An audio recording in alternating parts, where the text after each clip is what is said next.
بسم اللہ الرحمن الرحیم، اللہ کے نام سے شروع جو بہت مہربان رحمت والا۔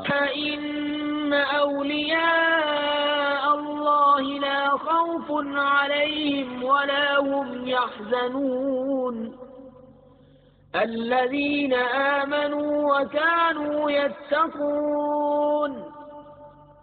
سن لو، بے شک اللہ کے ولیوں پر نہ کچھ خوف ہے نہ کچھ غم، وہ جو ایمان لائے اور پرہیزگاری کرتے ہیں۔ وآلہ وصحبہ اجمعین، اما بعد، قال اللہ تعالی في القرآن المجید: اعوذ باللہ من الشیطان الرجیم، بسم اللہ الرحمن الرحیم، ان اولیاء الا المتقون۔ صدق اللہ مولانا عظیم وبلغنا رسوله النبی الکریم، ونحن على ذلك لمن الشاهدين والشاکرین، والحمد للہ رب العالمین۔ بارگاہ رسالت میں درود پاک کا ہدیہ پیش کریں۔ اللهم صل وسلم على سيدنا مولانا محمد القلوب ودوائها وعافية الأبدان والشفاء وحسن الأبصار والضياء والي والصاحب دائما أبدا۔ غوث اعظم بمنے بے سلطامہ مددے، قبلہ دین مددے، کعبہ ایماں مددے۔ ذرا سنبھل کے فقیروں کے تذکرہ کرنا، ذرا سنبھل کے فقیروں کی تذکرہ کرنا، یہ لوگ پانی کی سوکھی ندی سے لیتے ہیں۔ تعلیم دوا مردہ حق گوئی و بے باسی، اللہ کے شیروں کو آتی نکی روبازی۔ دارا و سکندر سے وہ مرد فقیر اولا ہے، جس کی فقیری میں بوئے اسد اللہ کی۔ عطار ہو، رومی ہو، راضی ہو، غزالی ہو، عطار ہو، رومی ہو، راضی ہو، غزالی ہو، کچھ ہاتھ نکی آتا بے آہ قہر کاشی۔ حضرات محترم، جشن تاج الاولیاء و سنگ بنیاد مدرسہ حسین اعظم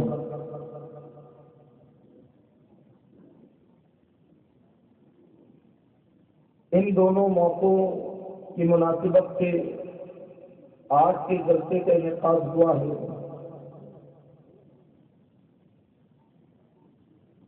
اولیاء کرام اللہ کے مقبول اور مقدس بندے، جنہیں ہم ولی کہتے ہیں، ان کی ایک صفت اللہ نے قرآن میں بیان فرمائی کہ وہ متقی اور پرہیزگار ہوتے ہیں۔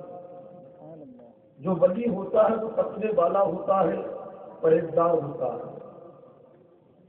اور الحمدللہ ہم اولیاء کرام کے ماننے والے ہیں، چاہنے والے ہیں۔ کیونکہ اولیاء کرام ضرورت ہے، اللہ کے ولی ضرورت ہے۔ اگر یہ نہ ہو تو نظام کائنات تھم جائے۔ حکومت حقیقت میں یہی لوگ چلاتے ہیں، کیسے ضرورت ہے ان کی۔ اور اولیاء کاملین ہمارے لیے کیا اہمیت رکھتے ہیں۔ اللہ فرماتا ہے کہ ہم نے انسان کو کرامت والا، بزرگی والا بنایا۔ انسان، آدمی روح اور جسم کے مجموعے کو کہتے ہیں کہ جسم اور روح جب ملتی ہے آدمی بنتا ہے۔ تنہا جسم آدمی نہیں کہلاتا، کسی کے بدن سے روح نکل جائے لوگ اسے آدمی نہیں کہتے، مردہ کہتے ہیں۔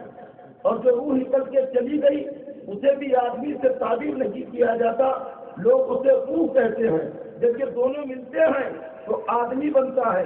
آدمی کے اندر دو جز ہیں، ایک ذاکری ایک باطنی۔ ذاکری جز کو جسم کہتے ہیں اور باطنی جز کو روح کہتے ہیں۔ آدمی کے اوپر میں دو طرح کے عارضے لاحق ہوتے ہیں، دو طرح کے امراض لاحق ہوتے ہیں، ایک جسمانی امراض، ایک روحانی امراض۔ جسمانی امراض آپ خوب جانتے ہیں کسے کہتے ہیں، اس کی وجہ کیا ہوتی ہے، اور آدمی کے اوپر میں یہ جسمانی امراض کا حملہ کیوں ہوتا ہے۔ ایک آدمی اگر کھانے پینے میں اعتدال نہ رکھے تو اس کا بدن بیمار ہو جاتا ہے، بخار چڑھ گیا بدن بیمار ہو گیا، ملیریا ہو گیا، ٹائیفائڈ ہو گیا، یہ دنیا بھر کے امراض ہے جو آدمی کو گھیر لیتے ہیں۔ بلکہ حدیث پاک میں ہے کہ آدمی کے بدن پر 3000 بیماریوں کا حملہ ہوتا ہے، یعنی 3000 بیماریاں آدمی کو گھیر سکتی ہے، جس میں سے صرف 1000 بیماریوں کا علاج ڈاکٹر جانتے ہیں، اور رسول اللہ صلی اللہ علیہ وسلم فرماتے ہیں کہ 2000 بیماریاں میری سنتوں پر عمل کرنے سے دور ہوتی ہے۔ اتنی بیماریاں آدمی کو جب گھیرتی ہے، اچھا آدمی کے اوپر بیماری کا حملہ ہو جائے تو خوب جانتا ہے کہ بیماری کا تدارک کہاں ملے گا۔ کینسر ہو گیا کینسر ہاسپٹل میں جاتا ہے، برین ہیمریج ہو گیا تو برین کے ڈاکٹر کے پاس علاج کراتا ہے، ہارٹ کا مرض ہو گیا دل کے ڈاکٹر کے پاس علاج کراتا ہے، ٹی بی ہو گئی ٹی بی کے مرض کے پاس ڈاکٹر کے پاس علاج کراتا ہے۔ مرض کی ہر بیماری کے اسپیشلسٹ موجود ہیں اور ان بیماریوں کا علاج اس کی ڈاکٹر کرتے ہیں، لیکن جب بیماری کا حملہ آدمی کے بدن کے اوپر ہوتا ہے، بدن ٹوٹ کے رہ جاتا ہے، آدمی کے اوپر ذرا سا بخار چڑھ جائے، نہ کھانے میں مزہ آتا ہے نہ پینے میں مزہ آتا ہے، کوئی چیز اسے اچھی نہیں لگتی، نہ تفریحات میں اس کا جی لگتا ہے، نہ کوئی اور دنیاوی کسی لذت آمیز چیز میں اسے مزہ آتا ہے۔ کیوں؟ کیونکہ بدن بیمار ہو چکا ہے، آدمی کے جسم کے اوپر امراض کا حملہ ہو چکا ہے۔ پتا چلا جب بخار چلتا ہے تو کھانا اچھا نہیں لگتا ہے، آدمی بیمار ہوتا ہے تو پانی اچھا نہیں لگتا ہے۔ یہ تو آپ نے جسمانی امراض کے تعلق سے سنا کہ آپ کے اوپر میں جسمانی بیماریوں کا حملہ ہوا، آپ ڈاکٹر کے پاس گئے اس کا علاج کرا لیے۔ ایسے کی روحانی بیماریوں کے آدمی کی روح بھی بیماریوں میں گرفتار ہوتی ہے، اور روحانی بیماری کیوں ہوتی ہے؟ کھانے پینے میں اعتدال نہیں کیا، جسم بیمار ہو گیا، سردی کے موسم میں اور ٹھنڈی چیز کھالی بخار چڑھ گیا، گرمی کے موسم میں اور گرم چیز کھائی پتا بڑھ گیا۔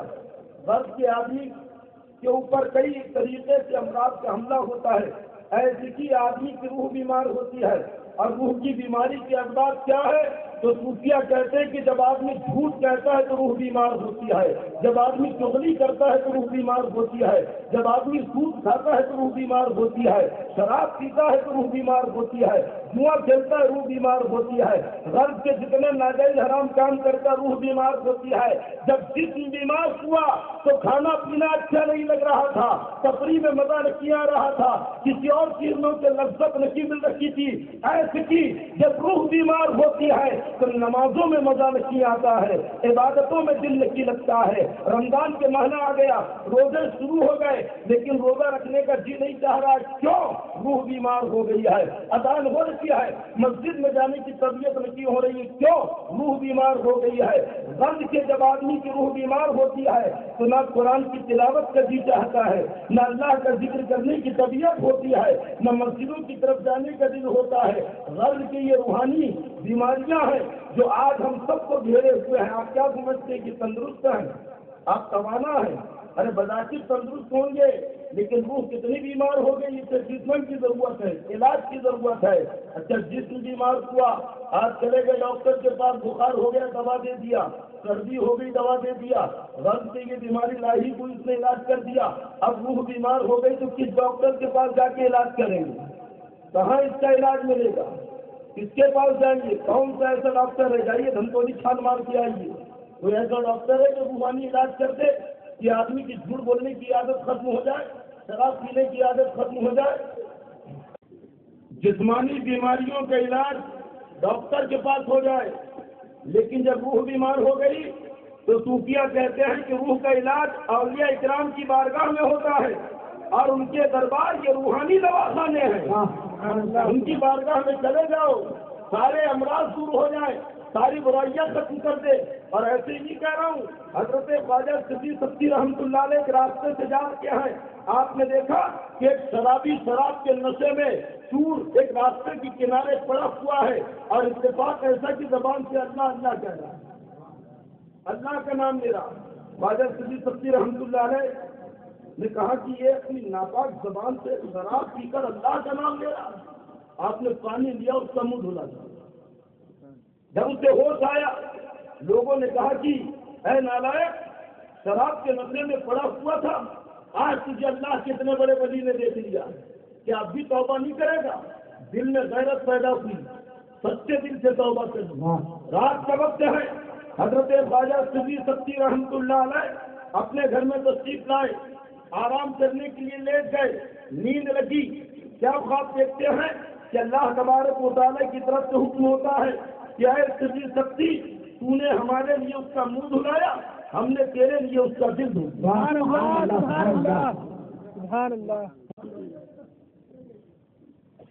حضرت خواجہ صدیق سکتی رحمۃ اللہ علیہ نے جب یہ خواب دیکھا کہ یہ صدیق سکتی، تو نے ہمارے لیے اس کا منہ دھلایا، ہم نے تیرے لیے اس کا دل دھو دیا۔ رات کا وقت بیدار ہوئے اور جب آپ مسجد میں پہنچے ہیں تو کیا دیکھتے ہیں کہ وہی نوجوان جو شراب کے نشے میں ڈوبا ہوا تھا، وہی نوجوان جو شراب کے نشے میں ڈوب پڑا ہوا تھا، اب مسجد میں بیٹھ کر اللہ کا ذکر کر رہا ہے، نماز میں مشغول ہے۔ حضرت خواجہ صدیق سکتی رحمۃ اللہ علیہ کو تعجب ہوا، آپ نے کہا کہ اے بندے خدا، آخر تیرے اندر یہ انقلاب کیسے پیدا ہوا؟ تیری طبیعت اللہ کے ذکر کی طرف کیسے مائل ہوئی اور تو مسجد میں کیسے چلا آیا جبکہ شراب کے نشے میں ڈوبا ہوا تھا؟ حضرت خواجہ صدیق سکتی رحمۃ اللہ علیہ جی اس سے بات کر رکھے ہیں کہ وہ رونے لگا اور آگے بڑھ کے کہتا ہے کہ اے صدیق سکتی، سب کچھ تو دیکھ کے آتے ہو، جھوٹ کے شرمندہ کی طرح۔ خواجہ صدیق سکتی رحمۃ اللہ علیہ کی صحبت نے اسے اس قدر عروج پر پہنچا دیا کہ صرف وہ گناہوں سے تائب نہ ہوا بلکہ منصب ولایت پہ فائز کر دیا۔ یہ اللہ والوں کی شان ہے کہ ان کی صحبتیں، ان کی دوستی، ان کے رشتے یہ بندوں کو گناہوں سے پاک کر دیتے ہیں۔ اللہ تبارک و تعالیٰ ان کے کفر گناہوں کو مٹا دیا کرتا ہے۔ مشکات شریف باب اویس القرنی حضرت علی رضی اللہ تعالیٰ عنہ سے حدیث مروی ہے، اللہ کے نبی صلی اللہ علیہ وسلم فرماتے ہیں کہ ملک شام میں 40 ابدال ہیں، ویسے پوری دنیا میں 70 ابدال ہیں، 30 تو پوری دنیا کے اندر ہے اور 40 صرف ملک شام کے اندر ہے۔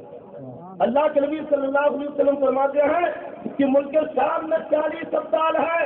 اس حدیث کے راوی حضرت علی رضی اللہ تعالیٰ عنہ، اللہ کے نبی فرماتے ہیں کہ اللہ انہی کے طفیل بارش برساتا ہے، زمین سے سبزہ اگاتا ہے اور انہی کے طفیل اللہ بلاؤں کو دور کرتا ہے۔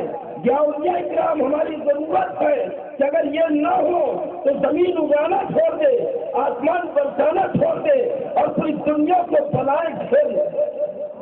اللہ ان کے طفیل بلاؤں کو ڈالتا ہے۔ اعلیٰ حضرت امام اہل سنت فاضل بریلوی رحمۃ اللہ علیہ نے الملک الشریف میں ایک واقعہ نقل کیا ہے کہ ایک بزرگ مسجد میں نماز پڑھنے کے لیے تشریف لے گئے۔ فجر کی نماز کا وقت ہے، جب مسجد میں داخل ہوئے تو کیا دیکھتے ہیں کہ ممبر کے اوپر ایک بچہ بیٹھا ہوا۔ اچھا، وہ بچہ صرف انہیں کو نظر آ رہا ہے، کسی اور کو نظر نہیں آ رہا۔ آپ نے بچے سے کوئی کلام نہیں کیا، کوئی بات نہیں کی۔ کوئی اور اگر ہوتا ان کی جگہ بچے کا کان پکڑتے نیچے اتارتے، بچہ ہو کے ممبر پہ چڑھ رہا۔ اچھا، اللہ ہمارے مطالعہ دیکھو اپنے ولیوں کے اوپر کیسے بلاؤں کو دفع کرتا ہے کہ وہ بچہ کسی اور کو نہ دکھا، انہیں کو دکھا۔ انہوں نے کوئی بات الگ کی، کچھ نہیں کہا، چلے آئے۔ جب ظہر کی نماز کے لیے پہنچے تو کیا دیکھتے ہیں کہ ممبر کے اوپر میں جوان آدمی بیٹھا ہوا، تب بھی کچھ نہیں کہا، نماز پڑھ کے گھر چلے آئے۔ عصر کی نماز میں پہنچے تو کیا دیکھتے ہیں کہ ممبر کے اوپر ایک بوڑھا آدمی بیٹھا ہوا، تب بھی کچھ نہیں کہا، نماز پڑھی اپنی، گھر چلے آئے۔ جب مغرب کی نماز میں پہنچے تو کیا دیکھتے ہیں کہ ممبر کے اوپر ایک بیل بیٹھا ہوا۔ آپ نے مغرب کی نماز ادا کی، جب سب لوگ چلے گئے تو آپ ممبر کے قریب گئے اور اس بیل سے کہتے ہیں کہ تو ہے کون؟ اور یہ شکلیں بدل بدل کے ممبر کے اوپر کیسا نظر آ رہا ہے؟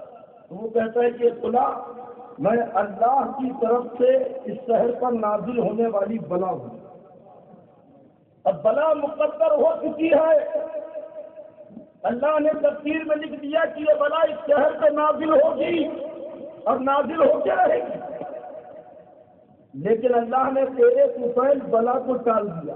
کہا کیسے؟ وہ بلا کیسی ہے؟ وہ بیل کہتا ہے کہ اے فلاں، اگر تو مجھ سے اس وقت بات کرتا جب تو نے مجھے بچے کی شکل میں دیکھا تو اس شہر میں ایک بھی بچہ زندہ نہ رہتا، سب ہلاک ہو جاتا۔ اگر اس وقت تو مجھ سے بات کرتا جس وقت تو نے مجھے جوان آدمی کی شکل میں دیکھا تھا تو اس شہر میں ایک بھی جوان آدمی نہ رہتا، سب ہلاک ہو جاتے۔ اگر تم مجھ سے اس وقت بات کرتا جس وقت تو نے مجھے بڑے آدمی کی شکل میں دیکھا تو اس شہر میں ایک بھی بوڑھا زندہ نہ رہتا، لیکن تو نے مجھ سے اس وقت بات کی جبکہ میں بیل کی شکل میں ہوں، تو گویا کہ شہر میں ایک بھی بیل زندہ نہیں رہے گا، کیونکہ میں جو بلا ہوں اب بیلوں کے اوپر اتروں گی۔ تیرے اوپر اللہ نے بلا کو ڈال دیا۔ یا اولیاء کرام اعلیٰ حضرت لکھتے ہیں کہ اس شہر کے اندر اس گاؤں میں جتنے بیل تھے سب کے سب ہلاک ہونے لگے، یہاں تک کہ اگر بیل کا مالک دیکھتا کہ اب یہ بیمار ہو گیا ذبح کرتا تو اس کا گوشت خراب ہو جاتا۔